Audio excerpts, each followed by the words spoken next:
पैदा हुए तुरंत ही मोबाइल क्या करोगे?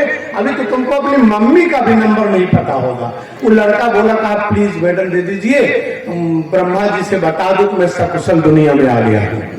ब्रह्मा जी से बताना है मैं आ गया हूँ दुनिया में सकुशल। इतना जरूरी हो गया है कि जब हमारे तीन साथी हैं, पता नहीं कब मैं सो जाता हूँ, लोग उसे किधर किधर करते रहते हैं। उंगली छोटी हो गई कितने लोगों को नाप लेना। माता पिता पूछ रहा हम जब 20 साल के थे तब कितनी बड़ी थी, अब कितनी बड़ी है। रगड़ते रगड़ते घिस गए, इतना सरकाते जा रहे सरकाते जा रहे। बच्चे सब डिस्टर्ब हो गए। प्राइमरी स्कूल में बच्चों से अध्यापक ने पूछा, बच्चों काल कितने प्रकार होता है, कितने प्रकार का होता है? आप लोग जानते हैं, पहले पढ़ाया गया डॉक्टर साहब भूतकाल, वर्तमान काल, भविष्य काल। एक लड़का खड़ा हुआ, कहा गुरुजी 3 काल होता है। मास्टर जी ने सोचा मैंने अच्छा पढ़ाया, 3 काल तो सही बता रहे। कहा कौन कौन बेटा? उसने कहा डाइल्ड काल, रिसीव्ड काल, मिस्ड काल। अब यही कर रहे थे, यही बताया। अच्छा, बच्चे इतना तेज दिमाग के होते हैं। एक विद्यालय में अध्यापक ने पूछा कि बच्चों दुर्घटना और दुर्भाग्य को उदाहरण सहित स्पष्ट करो। एक लड़का तेज दिमाग का उठा, खुलुआ का फंसा है। उसने कहा गुरुजी सब लोग हम लोग पढ़ रहे हैं, विद्यालय चल रहा है, आप भी बैठे हैं, बहुत तेज अचानक भूकंप आ जाए और विद्यालय ढह जाए, सब उसी में मर जाए, ये हुई दुर्घटना। मास्टर जी ने कहा सही कह रहा है, अचानक कोई घटना घटे, ये दुर्घटना है। कहा शाबाश बेटा। दुर्भाग्य क्या है? कहा सब मर जाए लेकिन आप बच जाए, यही हमारा दुर्भाग्य है। सबके बाद आप सुरक्षित रहे। आप लोग जरा ध्यान दें क्या कही है कथा में, प्लीज। बड़ा अच्छा लगेगा मुझे, बहुत अच्छे से होता है, बहुत आनंद आता है आपके बीच में आकर के, मुझे भी बहुत सुकून मिलता है। बहुत प्रेम से सुनो बच्चों प्लीज, बुरा मत मानो। महाराज जनक जी ने डांटा, कहा दीप दीप के भूपति नाना, आए सुनि हम जो प्रण ठाना, लेकिन लेब चढ़ाऊ बतौर भाई, तिल भर भूमि न सके उछड़ाई, तो तज हुआ सब उठ उठ गृह जाऊ, लिखा न विधि पे देहि विबाहु। इतना कहते कहते सारे काल राजा से झुका के बैठे रहे, लेकिन लक्ष्मण का टेम्परेचर 104 डिग्री फ़ारेनहाइट के ऊपर जाने लगा, एकदम लाल हो गया चेहरा, पसीना छलक गया माथे पर, केसर कुमकुम का तिलक गीला हो गया, होठ फड़फड़ाने लगे, दांत पिसने लगे। लक्ष्मण बर्दाश्त नहीं कर पा रहे, एकदम बर्दाश्त की सीमा पर लक्ष्मण थे। तब तक जनक के मुंह से एक शब्द और निकल गया, अब जन को माखो भट मानी, वीर विहीन मही मैं जानी। बैठे हुए कहा राजा मेरी बात से किसी को आपत्ति, ऑब्जेक्शन, मलाल, मार्क नहीं होगा, कोई मेरी बात से माखेगा नहीं। अगर माखे तो आगे आए धनुष उठाए तोड़े, प्रत्यंता चढ़ाए, वरना जनक चिल्ला के कह रहा है कि अब जनी को माखो भट मानी, वीर विहीन मही मैं जानी। एकदम इतना सुनना था कि लक्ष्मण बिना गुरुजी के इशारे के उछल पड़े, घुघराले बाल लहरा के कंधे से गालों तक लटक आए, केसर कुमकुम का तिलक गीला हो गया, चमक गया चेहरा लक्ष्मण का, लाल हो गए, होठ फड़फड़ाने लगे। तुरंत उन्होंने कह दिया, माँ खेल लखन कुटिल भई भौहे, रगपट फरकत नयन रिसोहे। गुरुजी ने पूछा लक्ष्मण तुम क्यों उछल रहे हो बेटा, धनुष उठाने का इरादा है क्या? लक्ष्मण ने कहा गुरुदेव धनुष से मेरा कोई लेना देना नहीं, लेकिन जनक जी ने जो बात कर दी बर्दाश्त नहीं हो रही है। एक कैसे कर सकते हैं धरती वीरों से खाली है, एक कार राजा इनकी बात को बर्दाश्त करे। रघुवंश का कोई भी राजकुमार जहां होगा वहां ऐसा कोई नहीं कर सकता कि धरती वीरों से खाली है। कैसे मैंने कह दिया, इनसे कहिए अपनी बात वापस ले, धरती वीरों से खाली नहीं हो सकती है। हम बैठे भैया बैठे हैं, कैसे कह देंगे? गुरु जी ने कहा मतलब भैया के भरोसे डायलॉगबाजी कर रहे हो? लक्ष्मण ने कहा नहीं, नौजवान सुने समझे, हो सके तो सीखे। क्रोध पर विवेक का नियंत्रण, ध्याय तो विश्राम पुरुषा संगते से उपायते, संगात संगाते कामा, कामात क्रोधो विजायते। सांख्य योग श्रीमद् भगवद गीता 2रा अध्याय कृष्ण भगवान कह रहे हैं, ध्याय तो विश्राम पुरुषा संगते से उपजायते, संगात संगाते काम, कामात क्रोधो विजायते, क्रोधात भोग सम्मोह, सम्मोहात अस्मिन् विभ्रम, अस्मिन् भ्रंशात् बुद्धिनाशो, बुद्धिनाशात् प्रणश्यति। क्रोध क्रोध से मनुष्य का विनाश हो जाता है, इसलिए क्रोध नहीं करना चाहिए। लेकिन लक्ष्मण जैसा क्रोध अगर हो तो कोई नुकसान नहीं होगा, क्योंकि लक्ष्मण के क्रोध पर विवेक का नियंत्रण है। फिजिकली अगर आप देखें, बाबा तुलसी ने लिखा, साहित्य के जानकार लोग बैठे समझ सकते हैं, रघुपत भरत नयन रिसो है। रग माने बेटा, रग पाटा बाडी है, रग माने दांत। बाबा तुलसी ने कहीं कहीं होठों को होठ लिखा, कहीं ओठ लिखा, कहीं कोष्ठ लिखा, कहीं अधर लिखा, कहीं मधुराधर लिखा, अलग अलग शब्द दिया, लेकिन यहां होठों को रगपट लिख रहे हैं। रग माने दांत, पट माने पर्दा, दांतों का पर्दा मतलब होठ। लक्ष्मण किसी व्यक्ति का क्रोध दिखाई पड़ता है दांतों के पिसने से। दांत पिसा तो लोग समझ जाए क्रोध में है, ऐसा होता है ना, दांत पिसे तो क्रोध में है आदमी। लक्ष्मण के लिए दांत पिस रहे हैं लेकिन दिख नहीं रहे हैं। होठों के फड़कने से लग रहा है अंदर कुछ हलचल है।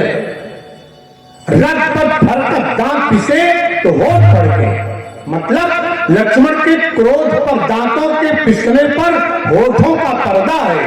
अभिप्राय स्पष्ट हुआ कि लक्ष्मण के क्रोध पर विवेक का नियंत्रण है।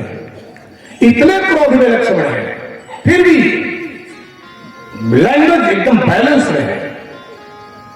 लक्ष्मण ने कह दिया, कही जनक जस अनुचित बानी, विद्यमान रघुकुल मैंने जानी। भैया राम बैठे हैं और जनक ने कैसे कह दिया, धरती वीरों से कह लिए। गुरु जी ने कहा तुम राम के भरोसे बोलते हो। अगर लक्ष्मण के क्रोध में अभिमान होता तो लक्ष्मण कह देते कि नहीं, राम के भरोसे नहीं बोलता हूं, मैं अपने भरोसे बोल रहा हूं। बात यही कहा लक्ष्मण ने, लेकिन शब्दों में इतनी संभाल हुई, उन्होंने कहा कि गुरुदेव नहीं, राम भैया के भरोसे नहीं बोल रहा, बल्कि रघुवंशी नमः जह कोई। केवल राम नहीं, रघुवंश का कोई राजकुमार जहां आता है, कोई लक्ष्मण है कि नहीं। इशारा अपनी ओर है बातों से, लेकिन क्रोध पर इतना नियंत्रण है कि मुंह से नहीं निकला कि अपने भरोसे, अपने बल पे बोल रहा, अपने दम पे बोल रहा। नहीं, लक्ष्मण ने कह दिया कि रघुवंशी नमः जह कोई, तेहि समाज अस कहि न कोई। रघुवंशियों का एक छोटा सा राजकुमार भी जहां होता है वहां ऐसा कोई नहीं कर सकता कि धरती वीरों से खाली है। क्रोध पर विवेक का नियंत्रण अगर हो तो क्रोध बड़ा फायदेमंद होता है। अब प्रसंग कभी सुनाएंगे, जटायु जी ने 3 बार क्रोध किया रावण पर अटैक करने से पहले, कोई नुकसान नहीं हुआ, इतिहास में कीर्ति अमर हो गई। धावा क्रोधवंत खग कैसे, छूटई पद पर्वत पर जैसे, तब गीध क्रोधा तुर धावा, कसुनु रावण मोर सिखावा, लेकिन उतर न देत दशानन जोधा, तब गीध धावा करी क्रोधा। 3 बार क्रोध आया, आज तक पूजनीय बने रहे, कोई नुकसान नहीं हुआ। क्रोध पर विवेक का नियंत्रण जब होगा, या क्रोध मौलिक नहीं कृत्रिम अगर होगा, या क्रोध अन्याय के विरोध में अगर होगा, या क्रोध सम्मान की सुरक्षा में अगर होगा, या क्रोध किसी गलत क्रिया की प्रतिक्रिया में अगर होगा, या क्रोध प्रतिशोध में होगा, या क्रोध संभाल करके अनित के विरोध में होगा, तो क्रोध कभी नुकसानदायक नहीं होगा। क्रोध को संभालना। एक आदमी ने पूछा अपने मित्र से, आजकल क्या हालचाल है, 15-20 साल बाद मिले हो। अच्छा, पुराने मित्र मिलते हैं तो बड़ा आनंद आता है। हमारे बच्चे तिलक थी, तुम्हारे कई क्लासमेट आए थे, क्लास फेलो आए थे डॉक्टर, तो मैं अपनी पत्नी के पास परिचय कराने गया। भरत भैया, मैं उनसे कहता था देखो हमारे हाई स्कूल के क्लास फेलो रहे हैं, ये हमारे इंटर में, हमारे बीएड में क्लास फेलो रहे हैं। हमारी पत्नी जब सब कई लोगों में परिचय कराया, हमको धीरे से कमरे में ले गई। उन्होंने कहा एक को आपके क्लास पास है, सब क्लास फेल हो गए हैं। एक को आप क्लास पास, वो सोचो फेलो माने सब फेल हो गए, नहीं समझ पाई। बहुत सीधी शादी है हमारी पत्नी। तो मतलब क्रोध में वो पुराना मित्र मिल गया, तो उसने पूछा आजकल क्या हाल चाल है। जब भाभी जी आई थी नई नई शादी, आपको तो बड़ा पसंद रहती, आपका बड़ा गमगीन हो। उसने कहा क्या बताऊं भाभी जी, जब आई थी तब एकदम गजब उनका स्वभाव था, गजब स्वरूप था। जब तुम्हारी भाभी आई थी मेरी पत्नी, तब एकदम साक्षात चंद्रमुखी लगती थी। तो चंद्रमुखी नई नई आई थी ना, अरे चंद्रमुखी। फिर क्या हुआ? कुछ दिन बाद, साल 2 साल बाद थोड़ा वो मुखर हुई तो सूरजमुखी जैसी दिखाई पड़ने लगी।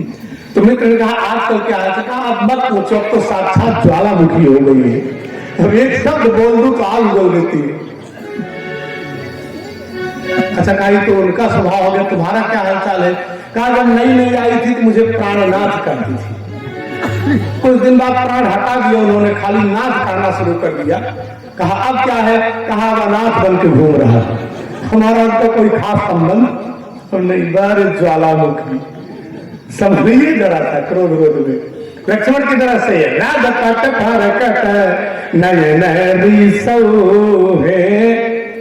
बड़ा नाराज हुए। गुरु जी ने कहा राम के भरोसे बोलते हो?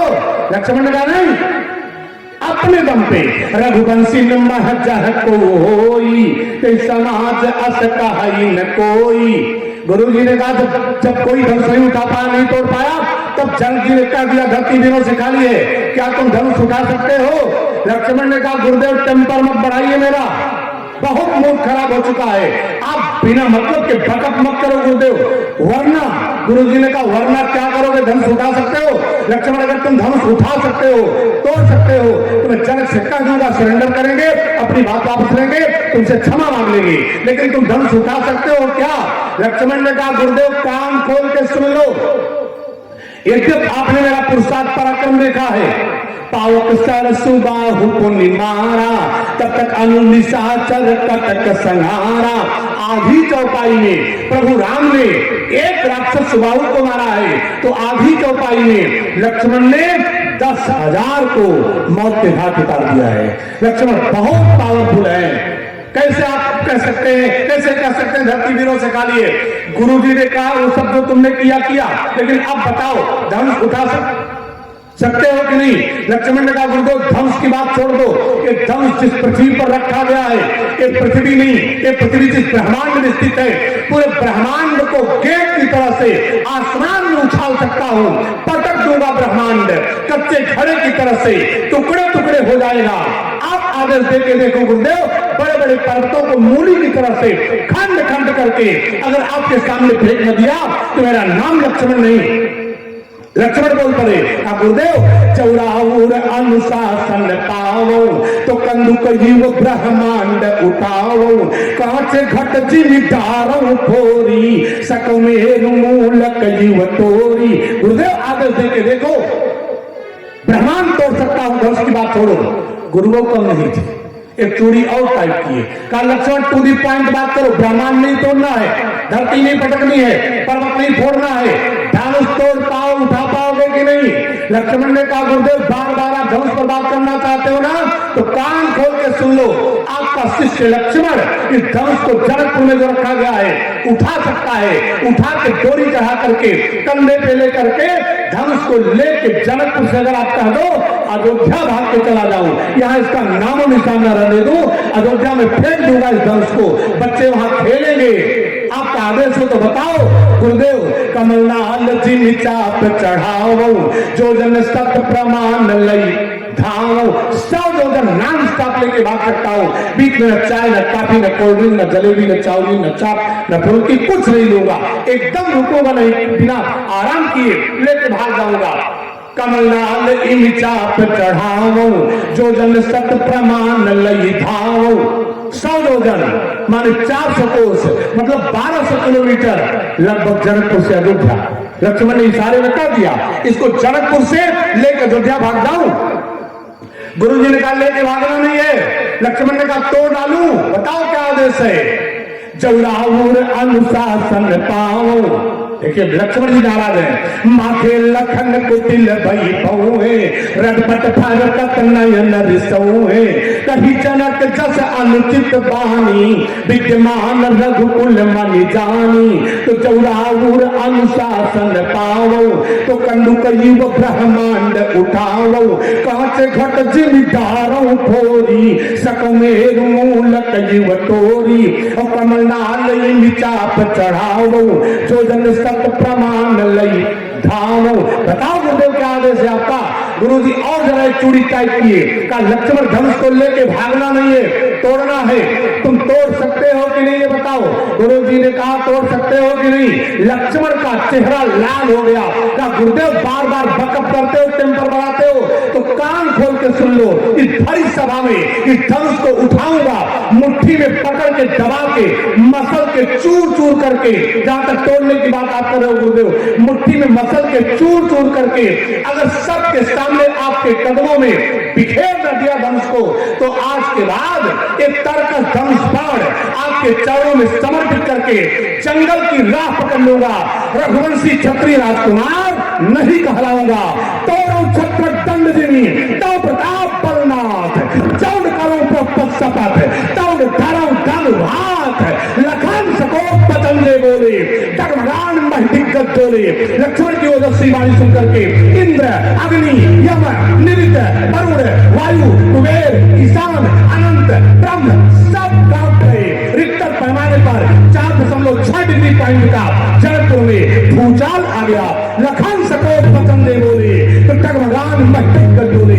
सारे राजाओं का ब्लड प्रेशर डिस्टर्ब हो गया, प्रलय बता देगा।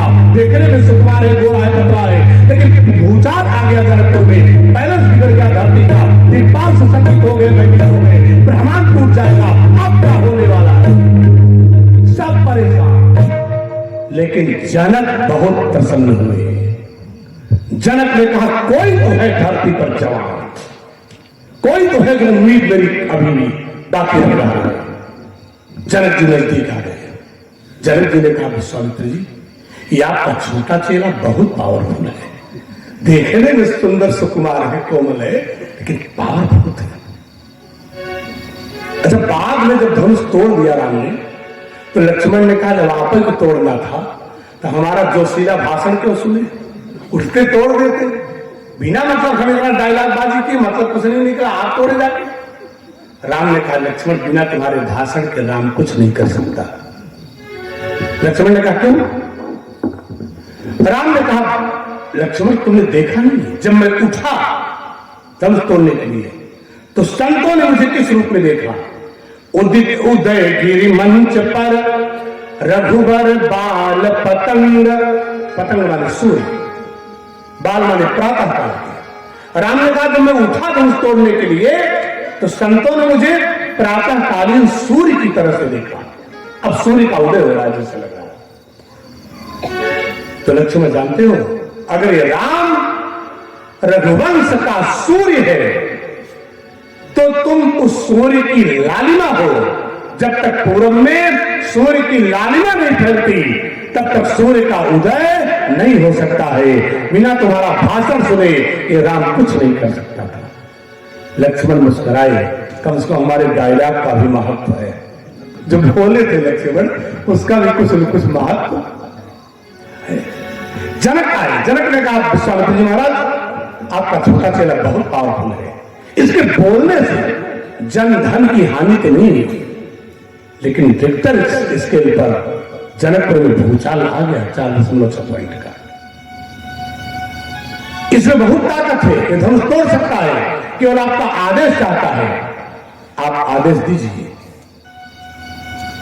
विश्वामित्र ने लक्ष्मण को आदेश दिया, लेकिन धनुष तोड़ने का नहीं, शांति से बैठ जाने का आदेश दिया। से डाउन प्लीज, कोई डाउन, पसीना पूछो, बहुत बढ़िया बैठा। अब लक्ष्मण धनुष को फोड़ते हुए बैठना चाहे, तब तक जनक जी ने कहा इतना बोला और आप उसको बैठा रहे हैं, ये धनुष तोड़ नहीं पाएगा। विश्वामित्र ने कहा तोड़ सकता है, बैठो बैठो लक्ष्मण तुम बैठो। जनक जी ने कहा जब तोड़ सकता है और तोड़ना चाहता भी है, इसको आदेश आप क्यों नहीं देते? विश्वामित्र बोले कहा नहीं, ये दरअसल छोटा भाई है ना, ये यही सब काम करता है, इसका काम अब खत्म हुआ है, ये अपना काम कर चुका है। कहा तो तोड़ेगा नहीं, कहा तोड़ सकता है लेकिन ये नहीं तोड़ेगा। विश्वामित्र बोले, जनक ने कहा तब विश्वामित्र ने कहा ये छोटा भाई है, इमोशन बनाता है, एक्शन तो बड़े भी आराम ले लिया करते हैं, इमोशन बना चुका है, अब एक्शन ले लेंगे। पसीना कुछ बैठो। लक्ष्मण शांति से बेचारे बैठे, लेकिन अभी तक गुरु जी के पैरेलल बैठे, राम यहां लक्ष्मण यहां। अब जब बैठे भाषण देने के बाद, तब जरा पीछे होकर बैठे ध्यान से कि राम जी थोड़ा मर्यादित है, बहुत शालीन है, स्वाति की तरह से। कहीं ये गुरु जी के आदेश पर भी कुछ ना नुकुर न करें, अभी नहीं ऐसा कुछ करें, इधर समय उनको टाइट करो, उठो जाओ, तोड़ो, बवाल खत्म करो, बिना मतलब फालतू मर्यादा मत बनावे। जितना कहना जनक कह चुके हैं, इससे ज्यादा बर्दाश्त करने की मेरी हिम्मत नहीं है, यही करने के लिए पीछे बैठे।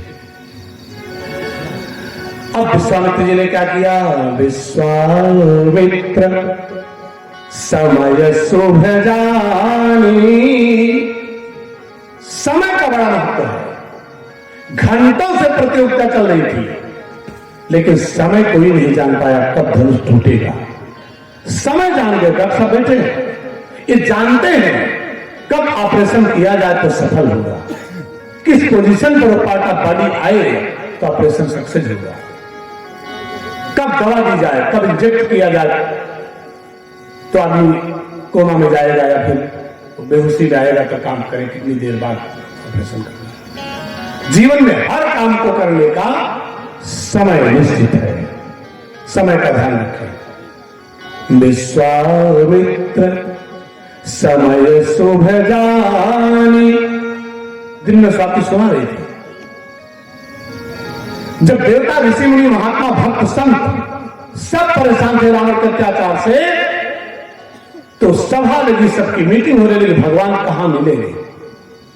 पार्वती ने कहा भोले बाबा आप तो जानते हैं भगवान कहां रहते हैं, कहां मिलेंगे, आप नहीं बोले।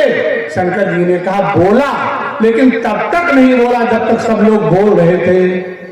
शंकर जी ने कहा कि कहीं समाज गिरिजा में रहे हो, मैं सभा में था लेकिन बोला नहीं।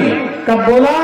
अवसर पाई बचन एक कहे हो, जब उचित अवसर मिला तब मैं एक बात बोला। सही समय पर बोलिए, आपकी बात का महत्व होगा, कीमत होगी। दिन भर बकवास करिए, कोई नहीं सुनेगा। पार्वती ने कहा आप एक बात बोले तो सब लोग माने। शंकर जी ने कहा बात ही ऐसी बोला कि सबको मानना पड़ गया। क्या बोले आप? पार्वती ने पूछा। शंकर भगवान बोले कि कहीं समाज गिरिजा में रहे हो, अवसर पाई बचन एक कहे हो, कि हरि व्यापक सर्वत्र समाना, प्रेमत प्रगट होई मैं जाना। अच्छा, कभी कभी कुछ लोगों को कथा रिएक्शन कर जाती है। एक जगह एक कथावाचक यही बात सुना दी, हर व्यापक सर्वत्र समाना, भगवान हर जगह रहते हैं। एक आदमी खड़ा हुआ, कहा महाराज मेरे सामने समस्या है, जब भगवान हर जगह रहते हैं तो मैं पान सुपारी गुटखा खाता हूं, तंबाकू खाता हूं। पंडित जी ने कहा भगवान हर जगह है तो रहे, तुम पान खाते हो तो खाओ। उसने कहा जब हर जगह भगवान है तो मैं पनवा खाने के बाद थूकूंगा। अगर हर जगह भगवान है तो थूके कहां बेचारा? समस्या है कि नहीं? जब हर कण में भगवान बता दिया पंडित जी ने, पंडित चक्कर आगे में क्या बता दिया, शंकर जी की बात अब फंस गए। पंडित जी भी दिमाग अपना लगाया। अच्छा, पंडितों के पास एक्स्ट्रा माइंड होता है, वो समझा लेंगे सबको।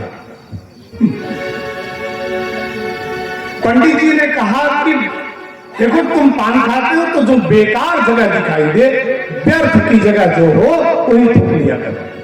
अरे उसने कहा महाराज जब हर जगह भगवान है तो कौन सी जगह व्यर्थ है?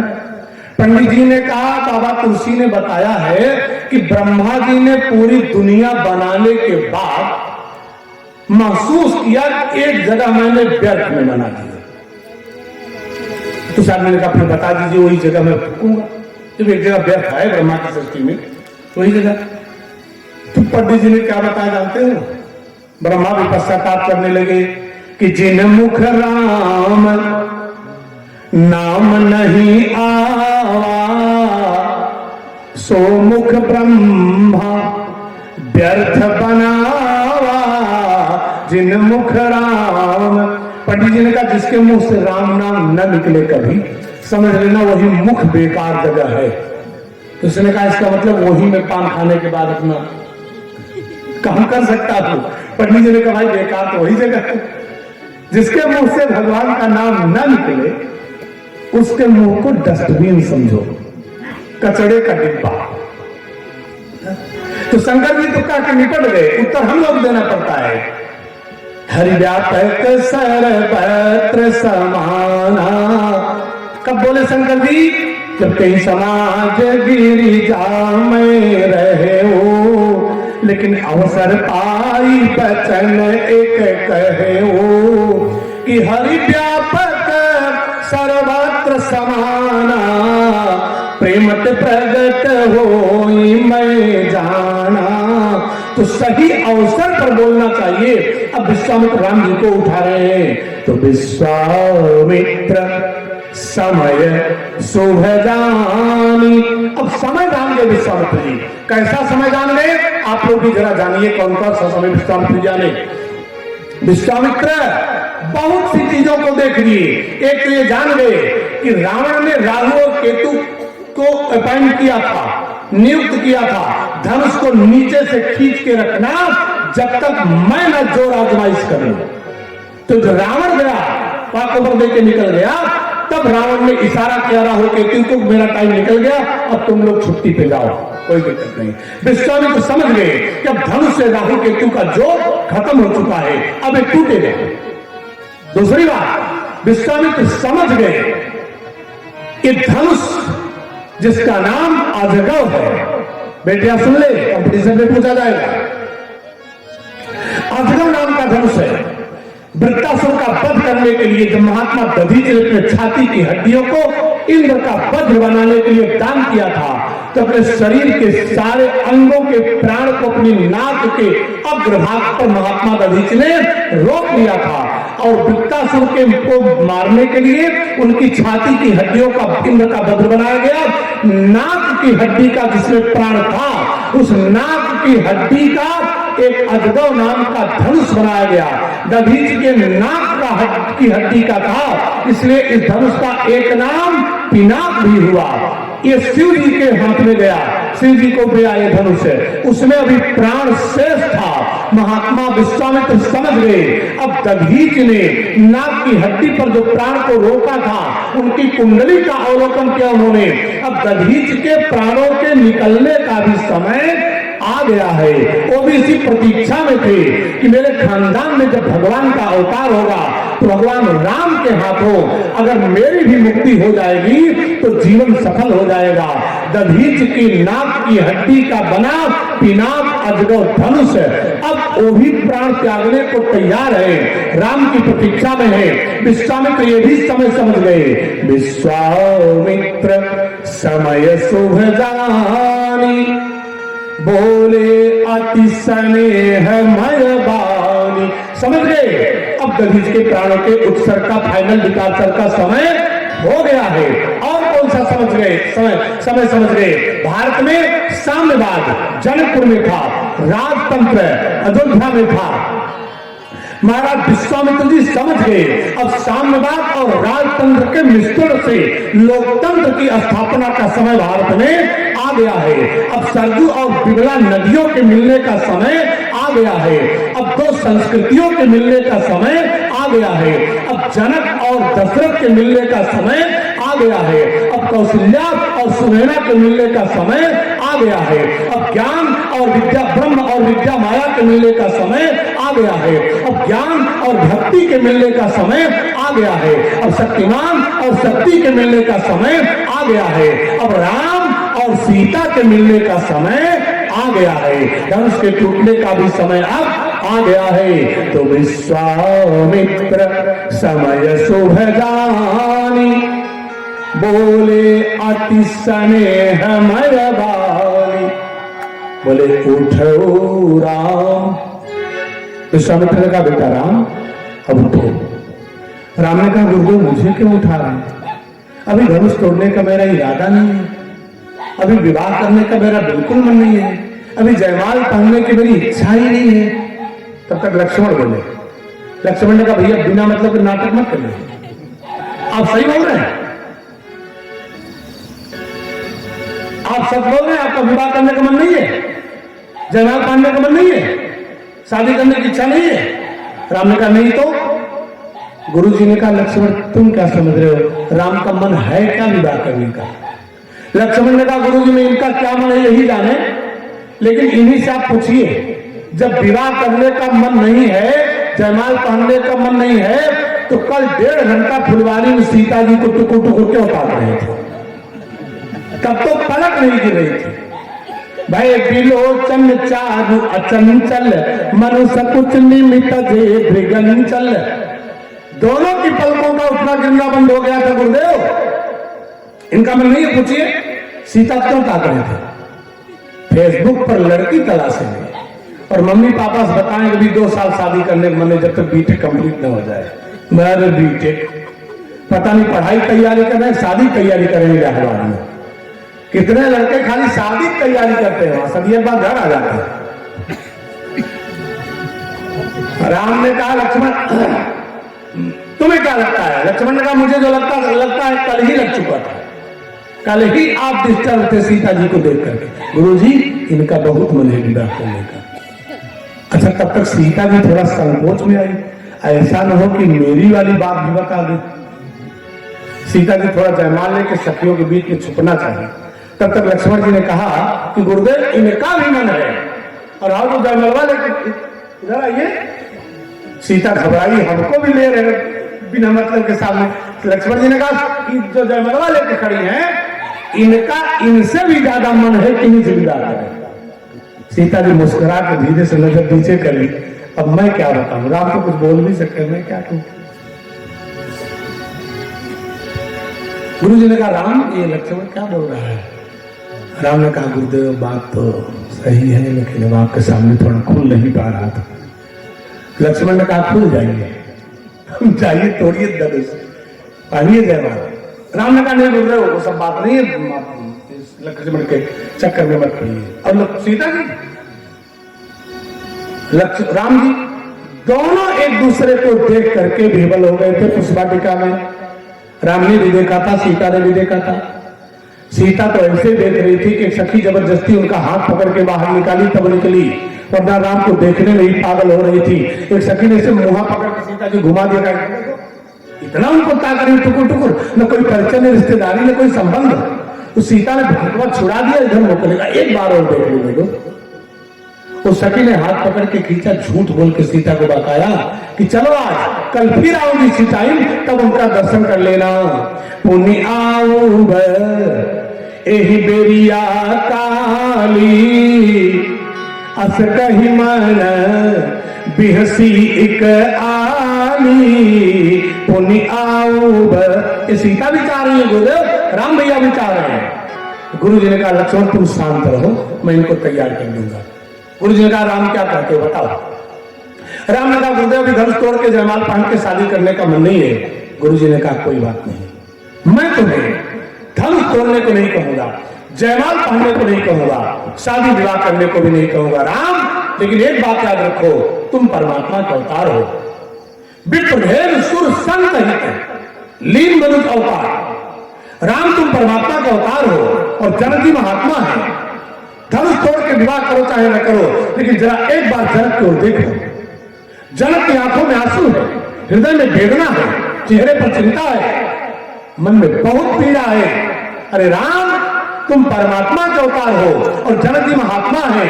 अगर मैं धनुष तोड़ के विवाह करने को तुमसे नहीं कहूंगा, लेकिन यदि परमात्मा के अवतार के बाद भी कोई महात्मा रोता ही रह जाता है तो परमात्मा के अवतार का कोई मतलब नहीं निकल पाएगा।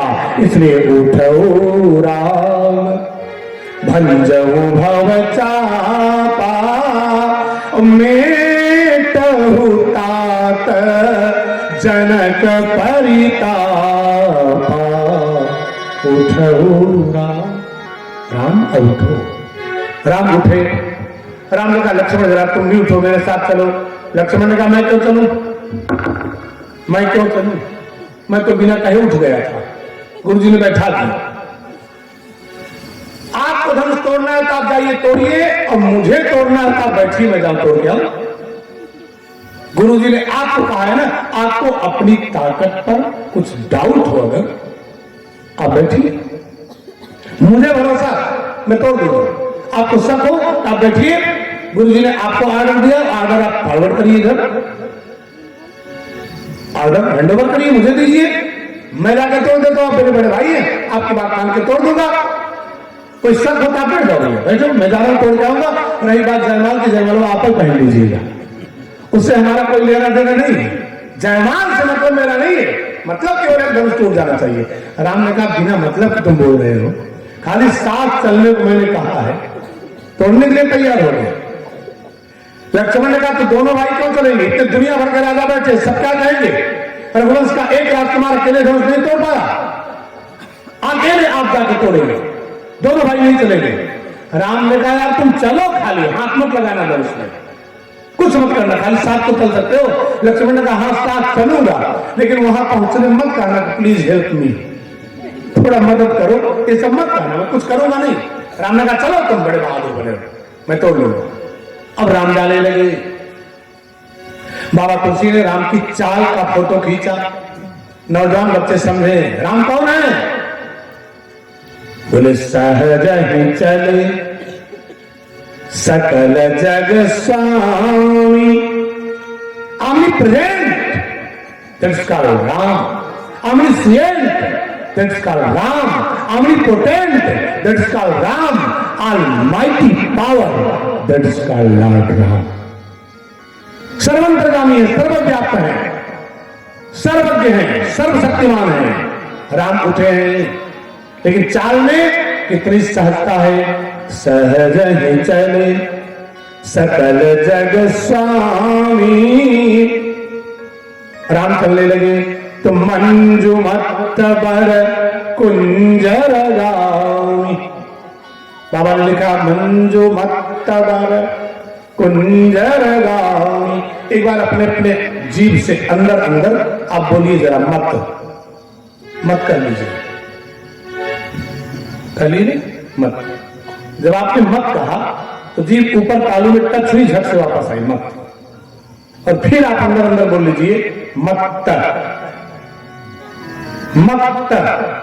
बोले। जब आपने मत कहा तो जीभ ऊपर टच हुई, वापस आ गई, लेकिन जब मत कहा तो जरा चिपक के तब छूटी नहीं, मत ऊपर गई, चिपकी, रुकी, फिर छूटी, तब मत होना।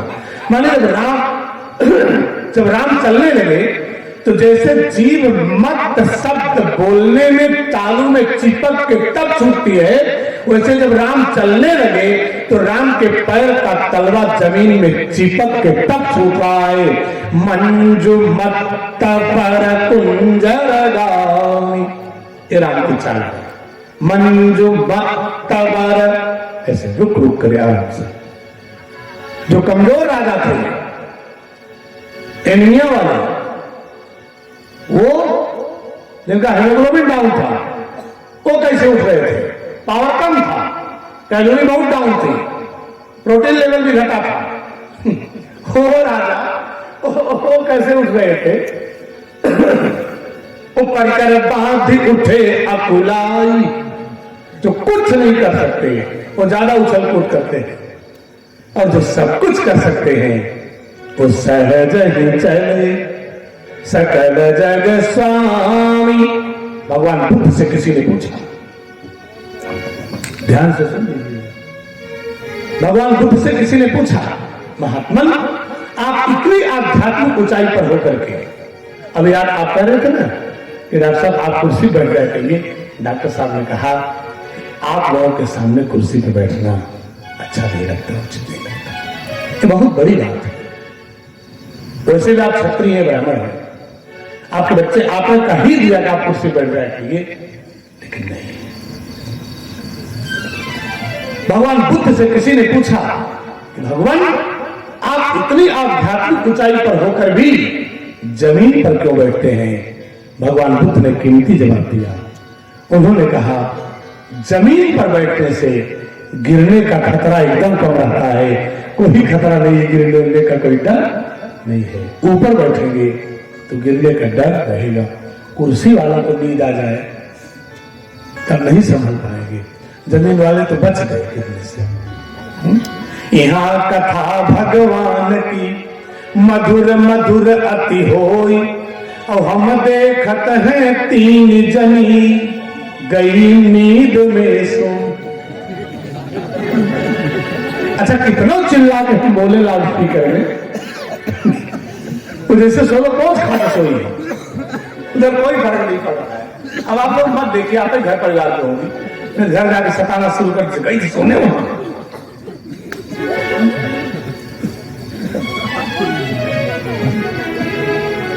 कितना बड़ी होशियारी में इतना घूट कर ली है, घूंघट उसी में खर्राते चल रहे हैं, कौन जान पाएगा। महाराज तो दुल्हन लजात थे, तो दुल्हन काम मनाते जाते, अरे दुल्हन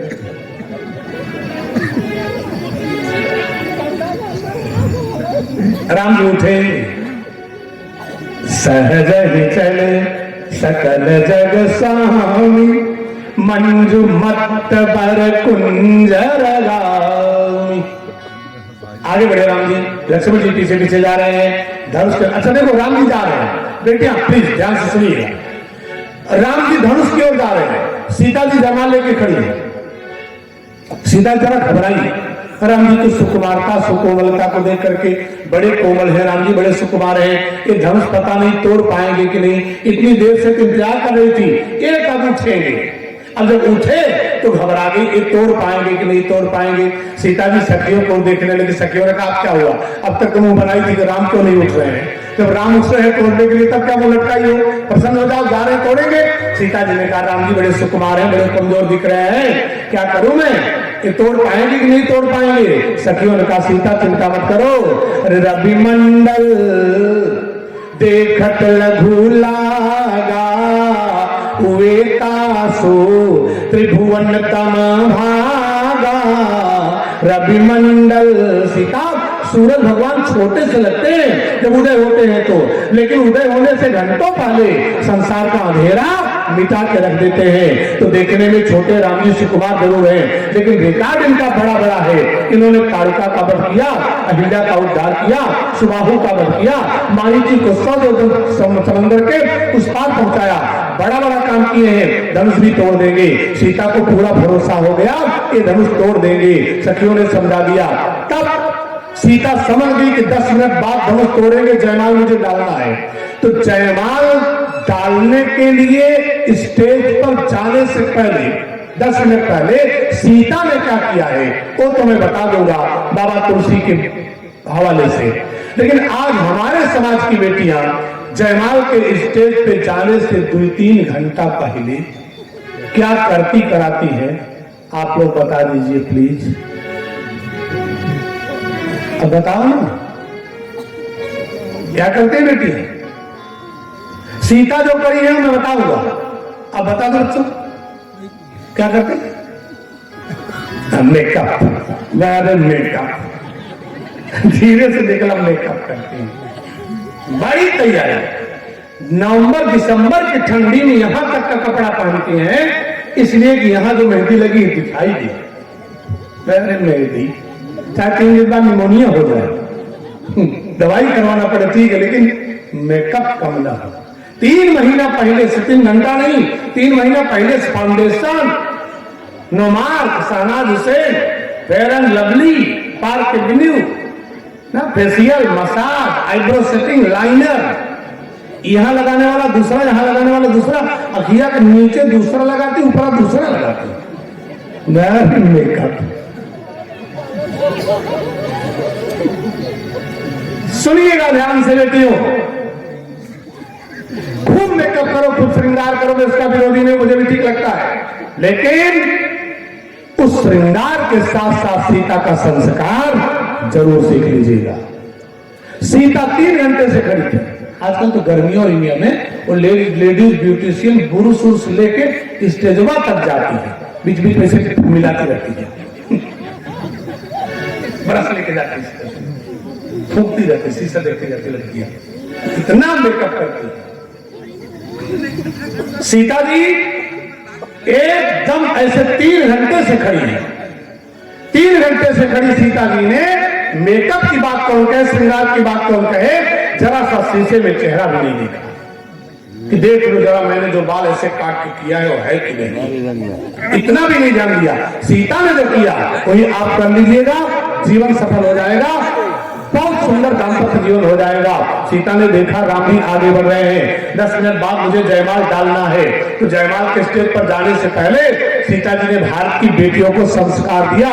इस बात को रुक के इसलिए कह रहा हूं बेटियों कि आपका बहुत अच्छा श्रृंगार, अगर किसी बेटी का बहुत अच्छा श्रृंगार उसे एक दिन के लिए सुंदर बना सकता है, तो उस बेटी का बहुत अच्छा संस्कार उसकी पूरी जिंदगी को सुंदर बना सकता है। इसलिए जीवन में श्रृंगार से ज्यादा अपने संस्कार को ठीक रखिए।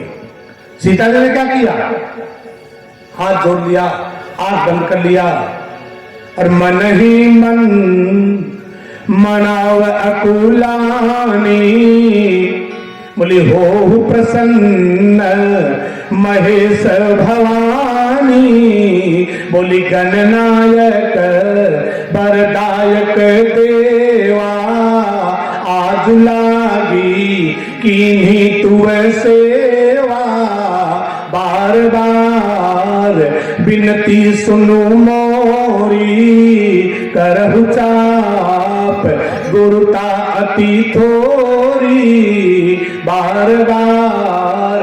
भगवती सीता ने क्या किया, गौरी शंकर भगवान को याद किया, माता गौरी को, शंकर भगवान को याद किया, प्रार्थना करना शुरू कर दिया। फिर गणेश की ओर मुखातिब हुई, गणेश से प्रार्थना करना शुरू कर दिया कि गणनायक वरदायक देवा, आज लागी कीन्ही तुअ सेवा। शंकर भगवान ने आशीर्वाद दे दिया, गौरी माता ने आशीर्वाद दे दिया, लेकिन गणेश जी बोल पड़े। गणेश जी ने कहा बताओ सीता, मैं तुम्हारी प्रार्थना से प्रसन्न हूं, तुम्हारे लिए क्या कर दूं। सीता ने कहा बस गणेश महाराज कृपा कर दो, करो चाप गुरुता अति थोरी, धनुष का वजन थोड़ा सा कम कर दीजिए। गणेश जी ने कहा गलत काउंटर पे फाइल लेके चली आई, तो मैं कम करने वाला डिपार्टमेंट डील ही नहीं करता, मेरी पूजा सेवा जो करता है उसके मैं बढ़ा सकता हूं, घटाता नहीं। सुख शांति समृद्धि बढ़ा तो सकता हूं, घटा नहीं सकता। हाँ धनुष को बढ़ाना हो तो बताओ कितना बढ़ा दूं। सीता जी ने कहा शांत रहिए, ज्यादा ठीक रहे। धनुष वैसे पहाड़ हो गया, किसी से नहीं हिल रहा है, आप भी बढ़ाने की बात कर रहे हो। गणेश ने नौजवानों को एक संदेश दिया, अच्छे लोग बैठे, डॉक्टर साहब बैठे, तमाम अच्छे नौजवान बैठे हमारे बंधु। गणेश ने कहा सीता में धनुष को हल्का भी कर सकता था, लेकिन और बड़ी मर्यादा का एक मामला है। सीता जी ने कहा क्या दिक्कत है। गणेश जी ने कहा कि धनुष मेरे पूज्य पिता भगवान शिव जी का है, और पिता की संपत्ति को, सम्मान को जो बेटा बढ़ा दे वो सुपुत्र कहा जाता है। जो बेटा बराबर मेंटेन रखे न बढ़ा सके तो उसे पुत्र कहा जाता है, और जो बेटा पिता के सम्मान और संपत्ति को मिट्टी में मिला दे उसे क्या कहेंगे। जब आपों की हिम्मत नहीं हो रही तो मैं कैसे कह सकता। सोच रहे हैं कोई नाराज मिल जाए रास्ते में, बड़ा व्याख्या करे सुपुत्र को पुत्र की ना? तो माता पिता की संपत्ति समृद्धि को बढ़ाने वाला सुपुत्र होता है। सीता ये मेरे पिता भगवान शिव का धनुष है, इसको मैं घटा दूंगा तो दुनिया में अवजस मिलेगा। पिता की संपत्ति को, धनुष को बढ़ा नहीं सका गणेश, तो घटा दिया। सीता जी ने कहा कोई उपाय बता दो। गणेश भगवान बोले याद रखना बेटियों, जिनकी शादी हो गई पार, जिनकी नहीं हुई वेटिंग वाली ध्यान रखे बच्ची हमारी। जयमाल के स्टेज पर जाने से 3 घंटा पहले तुम मेकअप करवा लो, खुद श्रृंगार कर लो, जितना मर्जी उतना सज लो, संवर लो, 15,000 का लहंगा चौनी पहन लो, लेकिन 3 मिनट का टाइम जरूर निकाल लेना। घर में जहां पूजा होती है वहां चले जाना, एक फूल शिव जी को चढ़ा देना, एक फूल माता को चढ़ा देना, गौरी को, देवी को, एक फूल गणेश भगवान को चढ़ा देना, प्रार्थना कर देना हे गणेश भगवान, गौरी माता, हे शंकर जी, दाम्पत्य जीवन का पहला कदम बढ़ाने जा रही हूं, आप कृपा करिएगा, ये पारिवारिक जीवन मेरा सुख शांति पूर्वक निर्वहन हो जाए। यदि इतना मन से कोई बेटी करके जाती है तो विश्वास रखना बेटियों, आपको राम जैसा पति अगर न मिल गया तो राम के संस्कारों वाला अच्छा पति आपको जरूर प्राप्त हो जाएगा। आप सीता बन के देखो, राम आपके लिए खड़े मिलेंगे। जब आप सुपंखा की तरह से स्वच्छंद किसी को भी वर के रूप में तलाशोगी तो नाक कटवा के लौटना पड़ेगा, अपनी भी माता पिता की नहीं। इसलिए सीता वही है, सुपंखा नहीं है। एक आदमी का हमारा सुपंखा की नाक कटी थी, आपने देखा था? हमने कहा हम कहा वहां थे, सुपंखा की नाक कटी थी। कहा ऐसे सब लोग कहते, हमने कहा नहीं, ऐसा नहीं कहता। सुपंखा की नाक कान कटी थी कि नहीं कटी थी हमें नहीं मतलब है। सुपंखा का चरित्र जान करके हमारी बेटियों को समझना चाहिए। अगर स्वच्छंद होकर के किसी सुंदर लड़के को आपने पसंद करने की कोशिश की तो सुपंखा की नाक कान कटी थी चाहे बची थी, लेकिन सुपंखा की तरह आचरण करने से हमारे परिवार की नाक कान कटने में विलंब नहीं होगा। इसलिए सुपंखा के चरित्र से बचिए। सीता का सीता ने प्रार्थना किया। गणेश ने कहा मैं क्या करूं, मेरे पिता का धनुष है। सीता ने कहा कोई उपाय बता दो। गणेश जी ने कहा उपाय है, इसी धनुष से कहो कि चाहे तो हल्का भारी छोटा बड़ा हो सकता है। रामचरित मानस की 6 चीजें हैं जो अपने आप समय समय पर छोटे बड़े हल्के भारी हो जाते हैं। कौन कौन? का शेष गरुड़ हनुमान, शंभु सरासन मुद्रिका, अरुराघव कर बाण, होत समय पर छोट बड़। ये अपने आप छोटे बड़े हल्के भारी हो जाते हैं। सीता जी ने धनुष से हाथ जोड़ के प्रार्थना करना शुरू कर दिया। ये सीता का संस्कार है। वो चाहती तो अपने ऐश्वर्य शक्ति से सब कुछ कर लेती, लेकिन ना, समाज की बेटियों को दिखाया विनम्रता सीखो, प्रणाम करना सीखो, प्रार्थना करना सीखो, संस्कार सीखो। वरना मेकअप में इतना, लखनऊ में के शादी में चला गया दुर्भाग्य से, एक आदमी जींस टॉप पहने, वो लड़कियां सट के बैठा था, बहुत सट के बैठा था। लड़कियों 27-28 साल की। हमने सोचा इतना सट के क्यों बैठा। हमने कहा भाई साहब आप जैसा जैसे मैं बोला तुरंत उसने डांट दिया, कहा व्हाट नॉनसेंस, मैं आपको भाई साहब दिख रही हूं।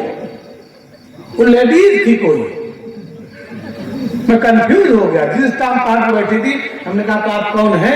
वो बोली, कहा मैं लड़की की मम्मी हूं। मेरी मम्मी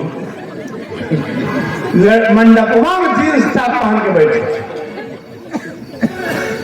वही बैठी बैठी थोड़ी देर बाद जब पौपूजी करने आई तो गजब साड़ी ओढ़ी पहनी। मैं देखता ही रह गया, उसका भाई था क्या, कौन है? अब देखा तो बढ़िया हरी साड़ी, हरी चूड़ी, हरा रिबन, हरा हेयर बैंड, हरी टिकुली, सब हरा हरा लगा। अब मगिया में सिंदूर भी हरियर का डाली थी।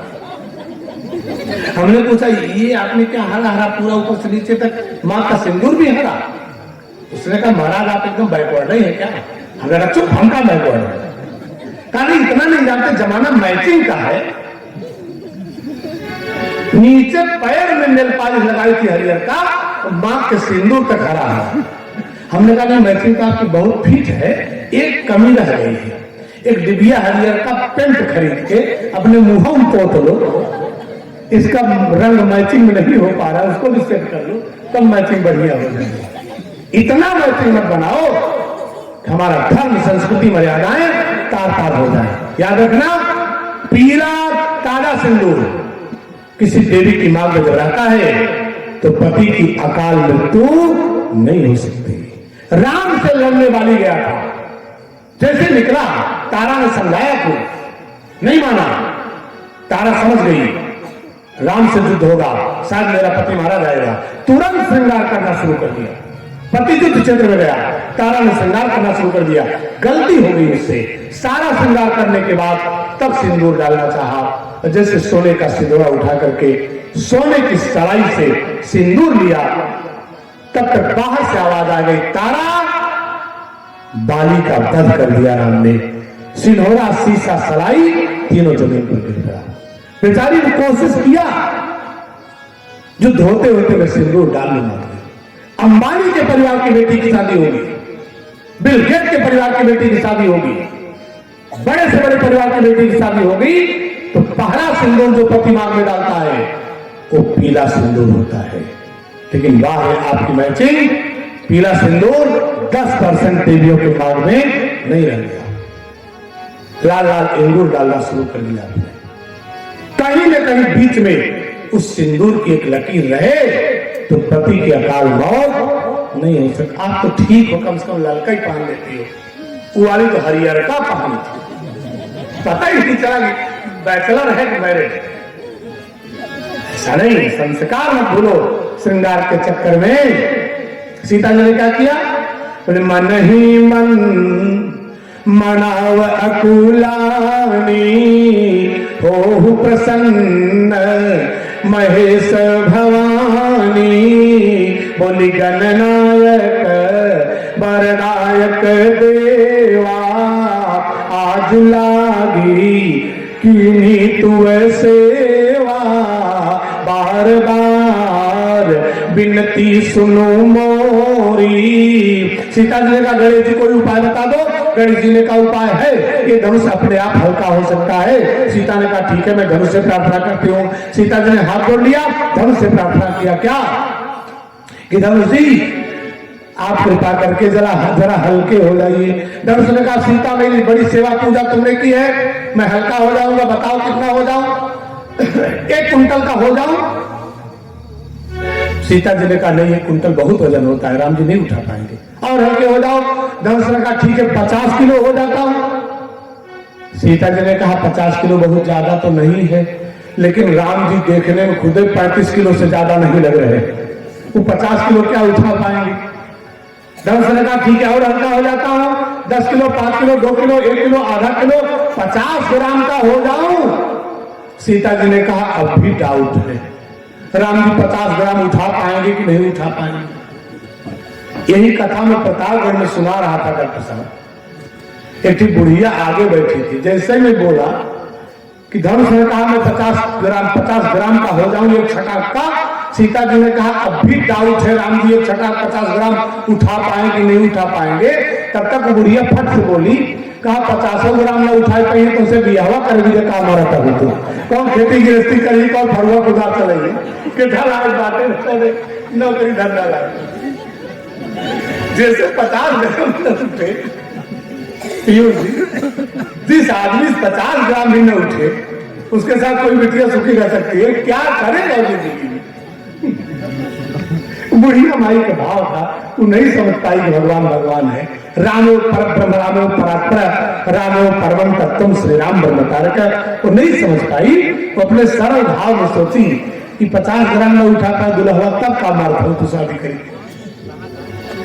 सीता जी ने कहा 50 ग्राम नहीं उठा पाएंगे, शक है। धनुष ने कहा ठीक है सीता, मैं हल्का तो इतना हो जाऊंगा जैसे हाइड्रोजन गैस का गुब्बारा, अपने आप जमीन से उठ जाऊंगा। सीता जी ने कहा तब तो काम बन जाएगा, राम जी को उठाने में मेहनत नहीं करनी पड़ेगी, खाली तोड़ना ही है, तुम पुराने हो टूट जाओगे, चिंता नहीं है।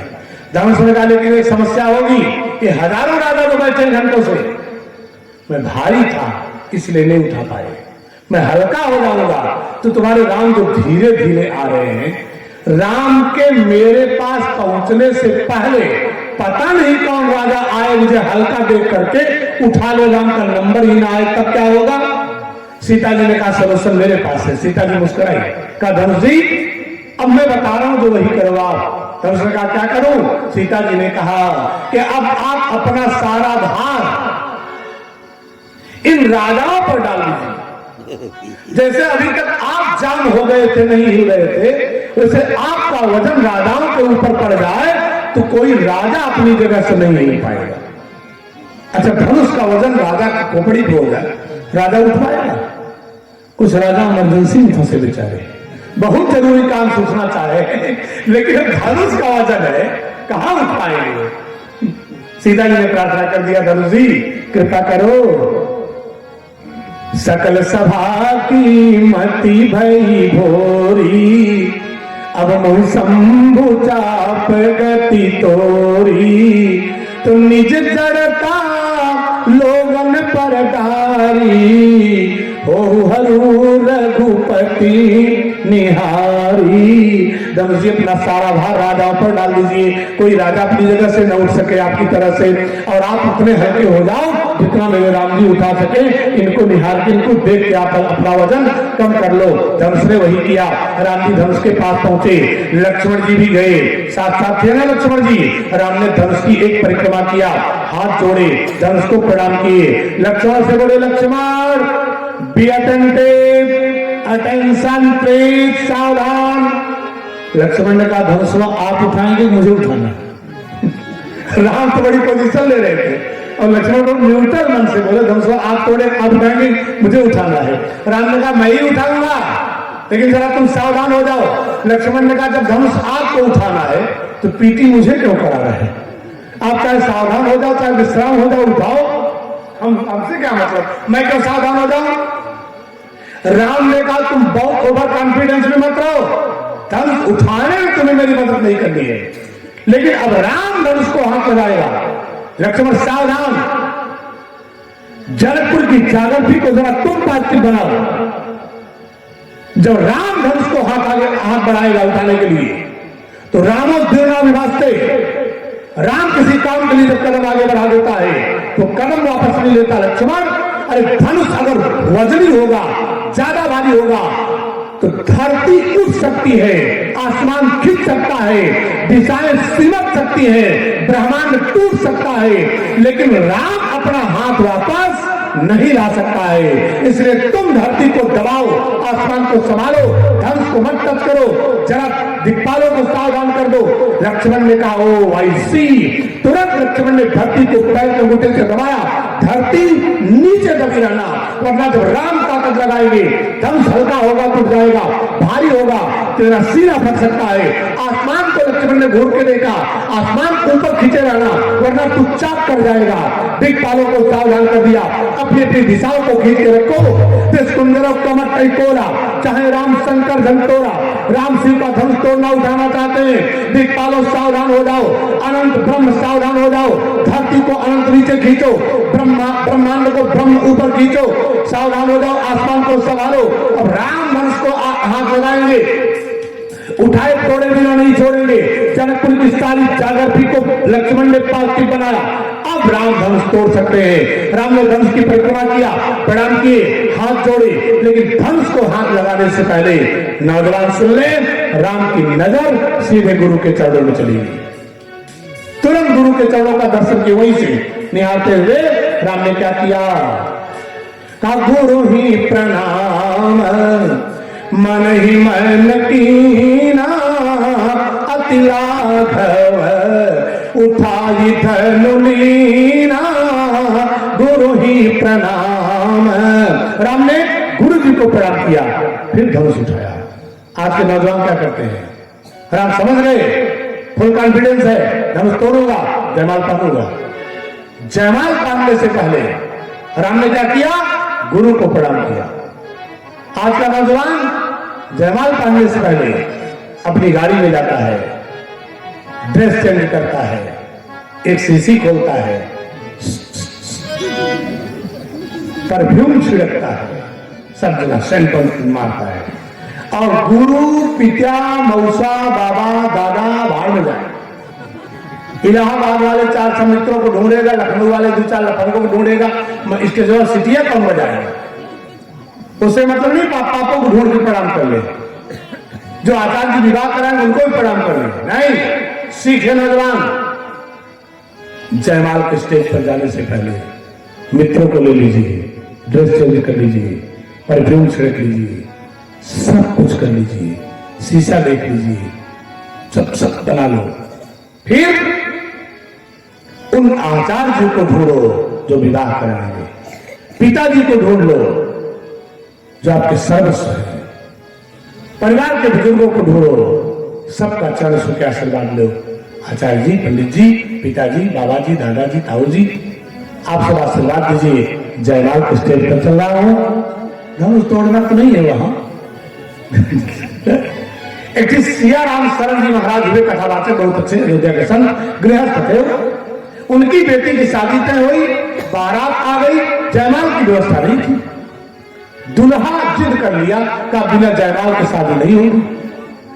सिया राम शरण जी बोले कि बेटा जयमाल के चक्कर में क्यों पड़ते हो, मंडप में पंडित जी वेद मंत्रों का उच्चारण करेंगे, बढ़िया शादी हो जाएगी, क्यों जयमाल चक्कर पड़ते हो। वो लड़के का बाप भी लड़के के साथ हो गया। कहा महाराज आप तो जानते हैं कथावाचक है, जब राम का विवाह जयमाल से हुआ था तो मेरे बेटे का भी विवाह जयमाल से हुआ। पंडित जी ने कहा राम की बराबरी मत करो बाप बेटा, राम का हुआ था तो हुआ था, आप आओ मंडप में विवाह हो जाए। कहा नहीं, इंतजाम करिए, जयमाल से विवाह होगा। सिया राम शरण को भी बुरा लगा, उन्होंने कहा 10 मिनट का टाइम दीजिए, व्यवस्था कर लेता हूँ। 300 बाराती जनवासे में दुल्हा गुलाब बाप सब बैठे थे। सिया राम जी महाराज गए, लड़की के बाप एक मोटा सा बांस काट के ले आए और जनवसवा में रख दिए। दुल्हा से बोले कहा बेटा आगे बढ़ो, जयमाल की तैयारी हो गई। लड़के ने कहा क्या तैयारी हो गई। कहा तुम और तुम्हारे पापा बता रहे थे ना राम का विवाह जयमाल से हुआ था, तो राम का विवाह जयमाल से हुआ तब जब राम शंकर जी का धनुष तोड़े थे, तो बाप पुत मिलकर बसवा तोड़ना, हम जयमाल का तैयार है। तोड़ा बांस टूटेगा, पूरी बारात लग जाए बांस नहीं टूट सकता। वो लड़का अपने बाप को मोटा करने लगा, बाप लड़के को मोटा करने लगा। बाप ने कहा बेटा कंप्रोमाइज कर लो, बांस न टूटेगा ना जयमाल हो पाएगा तुम्हारा। कि बाबा बड़ा तेज दिमाग का है, अगर तोड़ सको तो तोड़, जयमाल करो, राम की बराबरी कर रहे हैं।